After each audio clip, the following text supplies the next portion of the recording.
ಆತ್ಮೀಯ H16 news ಅರ್ಥಾತ್ ಸಿದ್ದರಾಮಯ್ಯ ಸ್ವಾಗತ. ನಾನು ನಿಮ್ಮವ MI ಅದು ಮಲ್ಲಪ್ಪ ಜೋತವರು. ಮೇಲ್ಮನೆ ಅಂದರೆ ವಿಧಾನ ಪರಿಷತ್ ಚುನಾವಣೆ ಊಹಿಸಿದಂಗೆ ಸತ್ಯ ಆಗ್ಯದ. ಕಾಂಗ್ರೆಸ್ಸಿನ 5, BJP 2 ಸೆಲೆಕ್ಟೆಡ್ ಆಗಿ ಹೋಗ್ಬಿಟ್ಟಿದ್ದಾರೆ. ಇನ್ನು ಒಳ ರಾಜಕೀಯ ಹೊರ ರಾಜಕೀಯ ಚರ್ಚೆ ಶುರುವಾಗುವಂಥದ್ದು ಶುರುವಾಗ್ಯದ. ಡಿ.ಕೆ. ಶಿವಕುಮಾರ್ ಅವರಂತೂ ನಾವು ಯಾರಿಗೂ ಹೇಳಿಲ್ಲ, ಅವ್ರು ನೀಡಿದರು ಆತ್ಮಸಾಕ್ಷಿಯಾಗಿ ಏನೇನು ಅವರು ಹೇಳ್ತಾರೆ, ಗೆದ್ದಾರ. ಸೋತವ್ರಂತೂ ಇನ್ಮೇಲೆ ಟೀಕೆ ಮಾಡ್ತಾ ಇರ್ತಾರೆ. ವಿರೋಧ ಪರ ಇದ್ದಿದ್ದೇನೆ ಅದೇನಿರಲಿ. ಈ ವಿಧಾನ ಪರಿಷತ್ತಿಗೆ ಈಗಾಗಲೇ ಕಾಂಗ್ರೆಸ್ನ ಅಧ್ಯಕ್ಷರಾಗಿ ಆಯ್ಕೆಯಾದಂತಹ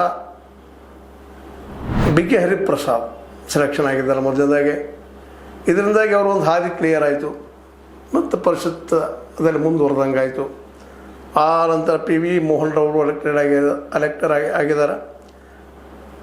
ಮುಂದೆ ಶಿವಣ್ಣ ಮಳವಳ್ಳಿ ಅವರು, ಅದರ ನಂತರ ತಿಪ್ಪಣ್ಣಪ್ಪ ಕಮಕನವರು ಸೆಲೆಕ್ಷನ್ ಆಗಿದ್ದಾರೆ. 5ನೇದಾಗಿ ವಿನಯ್ ಕಾರ್ತಿಕ್ ಅವರು ಸೆಲೆಕ್ಷನ್ ಆಗಿದ್ದಾರೆ. ಈ 5 ಜನ ಇದರಲ್ಲಿ ಯಾರು ಸಿದ್ದರಾಮಯ್ಯನ ಪರ, ಯಾರು D.K. ಅವ್ರ ಪರ ಅನ್ನೋಕ್ಕಿಂತರೂ ಎಲ್ಲರೂ ಕೊಡ್ಕೊಂಡು ಮಾಡಿದ್ದಾರೆ. ಒಂದು ರೀತಿ ಯೂನಿಟಿ ತೋರಿಸ್ಕೊಂಡಿದ್ದಾರೆ ಇವರೆಲ್ಲ. ಇತ್ತೀಚೆಗೆ ನೋಡಿದಾಗ ಈ ಎಲ್ಲ ಡೆವಲಪ್ಮೆಂಟ್ ನೋಡಿದಾಗ ಒಂದು ಕಾಂಬಿನೇಷನ್ ಸಿದ್ದರಾಮಯ್ಯ ಮತ್ತು D.K.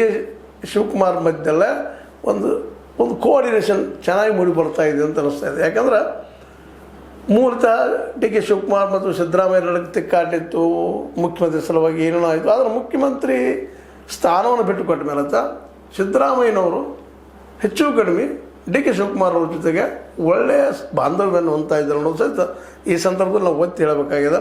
ಮತ್ತು D.K. ಶಿವಕುಮಾರ್ ಅವ್ರಿಗೆ ಗೊತ್ತದ, ಸಿದ್ದರಾಮಯ್ಯರನ್ನು ದೂರ ಸರಿಸಿದ್ರೆ ತಮ್ಮ ಮುಖ್ಯಮಂತ್ರಿ ಸ್ಥಾನ ಹಾರ್ತದೆ ಅನ್ನೋದು ಅವ್ರಿಗೆ ಒಳಗಿಂದೊಳಗೆ ಸಹಜ ಇರ್ತದೆ.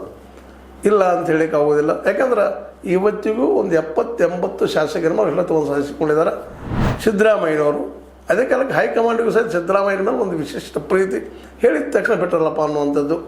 ಇವೆಲ್ಲ ಕೂಡ್ಕೊಂಡಾಗ ಇವತ್ತು ಒಂದು ರೀತಿಯಿಂದ ಕಾಂಗ್ರೆಸ್ನಲ್ಲೇ ಒಂದು ಒಳ ಹೊಂದಾಣಿಕೆ ಆಗ್ಯದ. ಹೀಗಾಗಿ ಇಲ್ಲೇ 5-5 ಬಂದು ಅನ್ನುವಂಥದ್ದು. ಮತ್ತಿನ್ನು ಪಕ್ಷನ ಒಡೆಯೋದ್ರಲ್ಲೇ ಒಂದು ರೀತಿ ಏನಪ್ಪ ಹಸ್ತದ ಆಪ್ರೇಷನ್ ಮಾಡುವಲ್ಲ D.K. ಶಿವಕುಮಾರ್ ಅವರು ಸಿದ್ಧಹಸ್ತರು, ಅದರಲ್ಲಿ 2 ಮಾತಿಲ್ಲ. ಯಾಕಂದರೆ ಶಿವರಾಮ್ ಹೆಬ್ಬಾರ್ ಆಗಿರ್ಬೋದು, S.T. ಸೋಮಶೇಖರ್ ಅವರಾಗಿರ್ಬೋದು, ಮೊದಲಿಂದಂತೂ BJP ಬಿಟ್ಟು ಹೊರಗೆ ಬಂದಂಥವರಾಗಿದ್ದರು. ಅವ್ರನ್ನ ಉಳಿಸ್ಕೊಳ್ಳೋಲ್ಲೇ ತಮ್ಮ ಜೊತೆ ಗುರುತಿಸ್ಕೊಳ್ಳೋಲ್ಲೇ ಯಶಸ್ವಿ ಆಗಿದ್ದಾರೆ D.K. ಶಿವಕುಮಾರ್ ಅವರು ಅಂತೂ ಹೇಳಬೇಕಾಗ್ತದೆ. ಯಾಕಂದ್ರೆ ಶಿವರಾಮ್ ಹೆಬ್ಬಾರ್ ಅವರು ಒಂದು ಮಾತು ಹೇಳ್ತಾರೆ, ಇಲ್ಲ ನಮ್ಮ BJPಗರ ನಾಯಕರಿದ್ದಂಥವರು ನಾನೊಂದು ಫೋನ್ ಮಾಡಿದ್ದರೆ ನಾವು ವಿಚಾರ ಮಾಡ್ತಿದ್ದೆ, ನಮಗೇನು ಹೇಳಲಿಲ್ಲ ಅನ್ನೋ ಮೂಲಕ ತಾವು ಯಾಕೆ ಓಟ್ ಹಾಕಲಿಲ್ಲ BJPಗೆ ಅನ್ನೋದಕ್ಕೆ ಉತ್ತರ ಕೊಟ್ಬಿಟ್ರು. ಆದರೆ ಈ ಸಂದರ್ಭದಲ್ಲಿ ಒಂದನ್ನು ನಾವು ವಿಚಾರ ಮಾಡಬೇಕಾಗ್ತದೆ. ನಮ್ಮ ಕುಮಾರಸ್ವಾಮಿಗಳು, HD ಕುಮಾರಸ್ವಾಮಿಗಳು ಯಾವ ಆಧಾರ ಮೇಲೆ ಗೋವಿಂದರಾಜು ಅವರು ನಿಲ್ಲಿಸಿದ್ರು ಅಂತ. ಯಾಕೆಂದರೆ ಅವ್ರದ್ದು ಇರೋದು 18, ಅದರಲ್ಲೇ ಒಂದಿಬ್ಬರು ಗ್ಯಾರಂಟಿ ಇಲ್ಲ. GT ದೇವೇಗೌಡರಾಗಿರ್ಬೋದು, ಮಂಜುನಾಥ್ ಅವರಾಗಿರ್ಬೋದು, ಅವರು ಆ ಪ್ರಮಾಣದಲ್ಲಿ ಇವ್ರ ಜೊತೆ ಕಾಣಿಸ್ಕೊಂಡು ಸಾಧ್ಯಗಳು ಕಡಿಮೆ. ಅದರಲ್ಲೂ GT ದೇವೇಗೌಡರಂತೂ ದೂರ ಸರಿದು ಬಿಟ್ಟಿದ್ರು ಅವರು. ಹೀಗಾಗಿ 28 ಮತಗಳಾದ್ರೂ ಬಿಡಬೇಕು. 28 ಮತಗಳು ಆಗಕ್ಕೆ ಸಾಧ್ಯ ಇದ್ವು. 66 ಮತ ಎಲ್ಲ ಒಂದು ಕಡೆ ಇದ್ದರೆ BJPದು ಸಾಧ್ಯತೆಯೋ, ಆದರೆ 66 ಇಲ್ಲಲ್ಲೇ ಕಟ್ ಡೌನ್ ಹಾಕೊಂಡು ಹೋಗಿಬಿಟ್ಟಿದ್ದಾವ ಮತಗಳು. ಅಂದ್ರೆ ಆ ಶಾಸಕರು ದೂರ ಸರಿದ್ದಾರೆ, ಅಡ್ಡ ಮತದಾನ ಹಾಕಿದ್ದಾರೆ ಅಂದರೂ ಅಡ್ಡಿ ಇಲ್ಲ. ಹೀಗಾಗಿ ಯಾವ ಧೈರ್ಯವನ್ನು ಮಾಡಿದರೂ ಗೊತ್ತಿಲ್ಲ. ಆದರೂ ಅವ್ರಿಗೊಂದೇನೋ ಧೈರ್ಯ ಇತ್ತು ಕಾಣ್ತದೆ. ಲಾಸ್ಟ್ ಮೂಮೆಂಟ್ದಲ್ಲೇ ಕೇಂದ್ರದಿಂದ ಏನಾದರೂ ಡೈರೆಕ್ಷನ್ ಬರ್ಬೋದು, ಮಾಡ್ಬೋದು, ಸಹಜ ಪಾಪ ಆಸೆ ಮಾಡ್ತಾರೆ. ಯಾವುದೋ ಒಂದು ಕ್ಯಾಲ್ಕುಲೇಷನ್ ಮಾಡಿ ನಿಲ್ಲಿಸಿದ್ರು. ಆದರೆ HD ಕುಮಾರಸ್ವಾಮಿಗಳ ಈ ನಿಲ್ಲಿಸಿದಂಥ ಕ್ಯಾಂಡಿಡೇಟು ವಿಶೇಷವಾಗಿ ಸೋತದ. ಇದರಿಂದಾಗಿ ಏನಾಗಿಬಿಡ್ತಪ್ಪ ಅಂದ್ರೆ ಆಟೋಮೆಟಿಕ್ಕಾಗಿ D.K. ಶಿವಕುಮಾರ್ ಅವ್ರಿಗೆ ಮತ್ತೆ ಒಂದಿಷ್ಟು ಬಲ ಬಂದಂಗೆ ಆಯಿತು. ಮತ್ತು ಜೊತೆಗೆ ಈಗಾಗಲೇ ನಿಮಗೆ ಗೊತ್ತದ, ಬಿಡದಿ ವಿಷಯದಲ್ಲೇ ಜೋರ್ದಾರಾಗಿ ಕುಮಾರಸ್ವಾಮಿಗಳಿಗೆ ಮತ್ತು D.K. ಶಿವಕುಮಾರ್ ಅವರಿಗೆ ಒಂದು ತಾರ್ಕಿಕ ಯುದ್ಧ ನಡೀತಾ ಇದೆ ಅನ್ನುವಂಥದ್ದು. ಯಾಕಂದ್ರೆ ನಿಮಗೆ ಗೊತ್ತಿದ್ದಂಗೆ ಕುಮಾರಸ್ವಾಮಿಗಳು ಮೊದಲು ಇದನ್ನು ಬಿಡದಿಯ ಯೋಜನೆಯನ್ನು ಸ್ಟಾರ್ಟ್ ಮಾಡಿದವರು ಅವರು. ಆದರೆ ಇವತ್ತು ಅದನ್ನು ವಿರೋಧಿಸ್ತಾ ಇದ್ದಾರೆ. ಯಾಕಂದರೆ D.K. ಶಿವಕುಮಾರ್ ಅವರು ಅದನ್ನು ಮಾಡ್ತಾ ಇದ್ದಾರೆ ಅನ್ನೋ ಕಾರಣಕ್ಕಿರ್ಬೋದು, ಯಾವ ಕಾರಣಕ್ಕಿರ್ಬೋದು. ಅದು ರೈತರ ಪೂರ್ತಿಯಾಗಿ ಈ ಭೂಮಿ ಬಿಟ್ಟು ಕೊಡೋದಿಲ್ಲ, ಭೂ ಸ್ವಾಧೀನಕ್ಕೆ ಒಪ್ಪೋದಿಲ್ಲ ಅನ್ನೋ ಸ್ಥಿತಿಗೆ ಬಂದು ನಿಂತಿದ್ದರಿಂದಾಗೆ ಈ ಹಿಂದೆನೂ ಬಿಟ್ಟಿದ್ದರು ನಮ್ಮ HD ಈಗಂತೂ ಅದು ಮೂಮೆಂಟ್ ಮಾಡೋ ಸಲುವಾಗಿ ಅವ್ರ ಜೊತೆ ಕುಡ್ಕೊಂಡಿದ್ದರಿಂದಾಗೆ ಇದೊಂದು ಜಿದ್ದಾಜಿದ್ದಿ ವಿಷಯ ಆಗಿಬಿಟ್ಟಿತ್ತು ಈ ವಿಧಾನ ಪರಿಷತ್ತದ್ದು. ಆ ಎಲ್ಲ ನೆಲೆಗಟ್ಟಿನಲ್ಲಿ ಯಾವುದೋ ಒಂದು ನೆಲೆಗಟ್ಟಿನ ಮೇಲೆ ನಮ್ಮ ಕುಮಾರಸ್ವಾಮಿ ನಡೆಸೋದು ಅದರ ಯಶಸ್ವಿ ಆಗಲಿಲ್ಲ ಅನ್ನೋದನ್ನಲ್ಲೇ ನಾವು ಗಮನಿಸಬೇಕಾಗ್ತದೆ. ಅದೇನೋ ಆಗಲಿ, ಇವಾಗ ನಡೆದಂತಹ ಈ ಒಟ್ಟು 7 ಕ್ಷೇತ್ರಗಳಿಗೆ 7 ಸ್ಥಾನಗಳು ನಡೆದಂಥ ಈ ಚುನಾವಣೆ ಕ್ಯಾಲ್ಕುಲೇಷನ್ ಮಾಡಿದಂಗೆ 5 ಕಾಂಗ್ರೆಸ್ಸಿಗೆ ಬಂತು. ಅದಕ್ಕೆ ಕಾರಣ Shivaram Hebbar, S T Somashekhar, G T ದೇವೇಗೌಡರು ಇರ್ಬೋದು, ಮತ್ತು ಇಲ್ಲಿ ಪಕ್ಷೇತರರು ಸಹಿತ ಇಲ್ಲಿ ಮತ ಹಾಕಿದಂಥ ಸಾಧ್ಯತೆಗಳಿದ್ದಾವೆ. ಹೀಗಾಗಿ ಅವರು ಗೆದ್ದಿದ್ದಾರೆ. ಇನ್ನು ಬಿ ಜೆ ಪಿಗೆ ಅಂತ 2 ನಿಶ್ಚಿತ ಬರ್ತಾಯಿದ್ರು ಇಬ್ಬರು. ಅದ ನೆಲಗಟ್ಟಿನಲ್ಲೇ ರಘು ಕೌಟಿಲ್ಯ ಅವರು ಮತ್ತು ಇನ್ನೊಬ್ಬರು ನಮ್ಮ ಲಿಂಗರಾಜ್ ಪಾಟೀಲ್. ವೈದ್ಯರಾಜ್ ಅಂತ ಪಾಪ ಸೋತ್ಬಿಟ್ರು, ಜೆ ಡಿ ಎಸ್ ಪರವಾಗಿ ನಿಂತಿದ್ದಕ್ಕಾಗಿ ಸಹಜದ ಗೆಲ್ಲಬಹುದಂತೇನೋ ಆಸೆ ಇತ್ತು, ಆಗಲಿಲ್ಲ. ಈಗ ಒಟ್ಟಾರೆಯಾಗಿ ಇಲ್ಲಿ ಇನ್ನು ವಿಧಾನ ಪರಿಷತ್ತಿದ್ದು ಚುನಾವಣೆ ಕುಸ್ತಿ ಮುಗೀತೀಗ. ಇನ್ನೇನಿದ್ರು ನೆಕ್ಸ್ಟ್ ಕುಸ್ತಿ ಏನಾಗ್ತದೆ ಅನ್ನೋದು ಮುಂದಿನ ದಿನದಲ್ಲಿ ನಡೆಯುವಂಥದ್ದು. ಆದ್ರೆ ಈ ವಿಧಾನ ಪರಿಷತ್ ಗೆಲುವ ಬಿ ಜೆ ಪಿಗಿಂತ ಹೆಚ್ಚು ಕಾಂಗ್ರೆಸ್ಸಿಗೂ ಬೇಕಾಗಿತ್ತು. ಯಾಕಂದ್ರೆ 5ನೇ ಕ್ಯಾಂಡಿಡೇಟ್ ನಿಲ್ಲಿಸಿದ್ರು ಅವರು. 5ನೇ ಕ್ಯಾಂಡಿಡೇಟ್ ಬರೋ ಸಾಧ್ಯತೆಗಳು ಕಡಿಮೆ ಇದ್ದು. ಕಾರಣ ಅಂದ್ರೆ ಅಷ್ಟು ಇರಲಿಲ್ಲ ಸಂಖ್ಯಾಬಲ. ಹೀಗಾಗಿ 135 135ರಲ್ಲಿ ಮುಖ್ಯವಾಗಿ ಬೇಕಾಗಿದ್ದು ಬಿ ಜೆ ಪಿಯಿಂದ ಏನಾದರೂ ಒಡೆದು ಬಂದರೆ ಸಾಧ್ಯ ಇತ್ತು.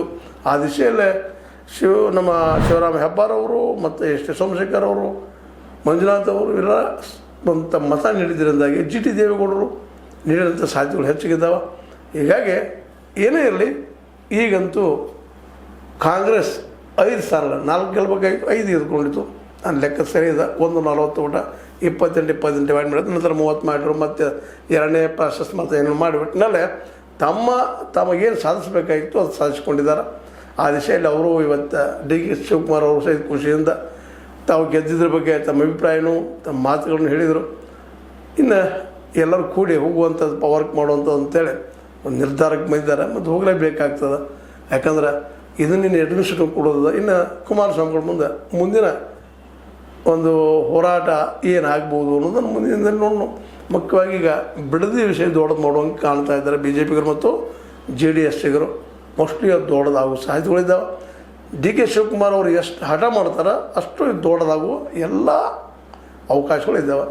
ಇದರಲ್ಲಿ ಡಿ ಕೆ ಶಿವಕುಮಾರ್ ಅವ್ರು ಗೆಲ್ತಾರಾ ಇಲ್ವಾ ಅನ್ನೋದು ಸಮಯ ಉತ್ತರ ಕೊಡಬೇಕು. ಆದರೂ ಅವರಲ್ಲಿ ಹಠ ಅದ, ಸಾಧಿಸ್ತಾನೆ ಅನ್ನುವಂಥದ್ದು. ಸಾಧಿಸ್ರಿ. ಅದು ಈಗ ತುರ್ತು ಮಾತ್ರ ತಮಗೆ ವಹಿಸಿದಂಥ 5 ಸ್ಥಾನಗಳನ್ನು ಗೆಲ್ಲಿಸಿಕೊಡುವಲ್ಲೇ ಸಿದ್ದರಾಮಯ್ಯ ಸಹಕಾರ ತಗೊಂಡು, ಜೊತೆಗೆ ಬಿ ಜೆ ಪಿಯಿಂದ ಸೆಳೆದು ಬಂದವರು ಸಹಾಯ ಪಡೆದು 5 ಸೀಟುಗಳನ್ನು 5 ಜನ MLCಗಳನ್ನು ವಿಧಾನ ಪರಿಷತ್ಗೆ ಕಳಿಸುವ ಮೂಲಕ ಒಂದು ದೊಡ್ಡ ಸಾಹಸ ಮಾಡಿದರು ಡಿ ಕೆ ಶಿವಕುಮಾರ್ ಅವರು. ಮತ್ತು ಅದೇ ರೀತಿ ಇಬ್ಬರು ಬರ್ತಾಯಿದ್ರು, ಅದಕ್ಕೆ ಇಬ್ಬರು ತೊಗೊಂಡ್ರು. ಆ್ಯಕ್ಚುಲಿ ಇವತ್ತು ಬಿ ಜೆ ಪಿ ಗೋವಿಂದರಾಜ್ ಅವ್ರನ್ನ ಗೆಲ್ಲಿಸ್ಕೊಳ್ಳುವಂಥ ಪ್ರಯತ್ನ ಮಾಡಬೇಕಾಗಿತ್ತು. ಆ ಪ್ರಮಾಣದಲ್ಲಿ ಆಗಲಿಲ್ಲ ಏನೋ ಅನ್ನುವಂಥ ಎಲ್ಲೋ ಸಂಶಯ ಇದ್ದೇ ಇರೋದನ್ನು ಅವ್ರು ಹೇಳ್ಕೊಳ್ಳೋದಿಲ್ಲ. ಬಟ್ ಒಳಗೆ ಮಾತ್ರ ಕುಮಾರಸ್ವಾಮಿ ಮನದ ಮೂಲೆಯಲ್ಲಿ ಮಾತ್ರ ಇನ್ನೂ ಇದ್ದೇ ಇರ್ತದೆ. ಒಂದು ವೇಳೆ ಮನಸ್ಸು ಮಾಡಿದರೆ ನಮ್ದು ಗೆಲ್ತಿತ್ತೇನೋ ಅನ್ನುವಂಥದ್ದು. ಆದರೆ ಅಂತರ ಭಾಳಿತ್ತು. 18 ಅಂದರೆ 22 ಬಗ್ಗೆನೂ 10 ಮತಗಳು ಬೇಕಾಗಿದ್ದು. 10 ಮತಗಳನ್ನು ಉಳಿಸೋದಿಲ್ಲೇ ಅನ್ನಿಸೋದು ಅಷ್ಟೇ ಕಷ್ಟ ಸಾಧ್ಯ. ಹೀಗಾಗಿ ಈಗ ಏನಪ್ಪ ಅಂತಂದ್ರೆ ಮುಗಿದೋದ ಕಥೆ ಆಗ್ಯದ. ಇನ್ನು ಮುಂದೆ ನೋಡೋಣ ಅಂತ ಹೇಳ್ತಾ ಮತ್ತು ಕೊನೆಗೆ ಹೇಳುವಂಥದ್ದು 5 ಜನ ಯಾರ್ಯಾರಪ್ಪ ಅಂತಂದ್ರೆ B K Hariprasad, P V Mohan, Shivanna Malavalli, Thippannappa Kamakanur, Vinay Karthik ಇದು ಕಾಂಗ್ರೆಸ್ ಅವರು, ರಘು ಕೌಟಿಲ್ಯ, ಲಿಂಗರಾಜ್ ಪಾಟೀಲ್ ಇದು ಬಿ ಜೆ ಪಿಗರು, ಗೋವಿಂದರಾಜ್ ಅವರು ಜೆ ಡಿ ಎಸ್ ನಿಂತಿದ್ದರು, ಸೋತರು. 5-2 ಅಂತ ಹೇಳ್ತಾ ಇದ್ರ ಲೈಕ್ ಆಗಿರ್ಬೋದು. ಲೈಕ್ ಮಾಡಿ ಶೇರ್ ಮಾಡಿ ಕಮೆಂಟ್ ಮಾಡಿ ಜೊತೆ ಸಬ್ಸ್ಕ್ರೈಬ್ ನಿಲ್ಲಿಸ್ಕೊಂಡು S16 ನ್ಯೂಸ್ ಅರ್ಥ ಚಿತ್ರವಿದು ಸತ್ಯದ ಕೈಗಳಲ್ಲಿ ವಂದನೆಗಳು.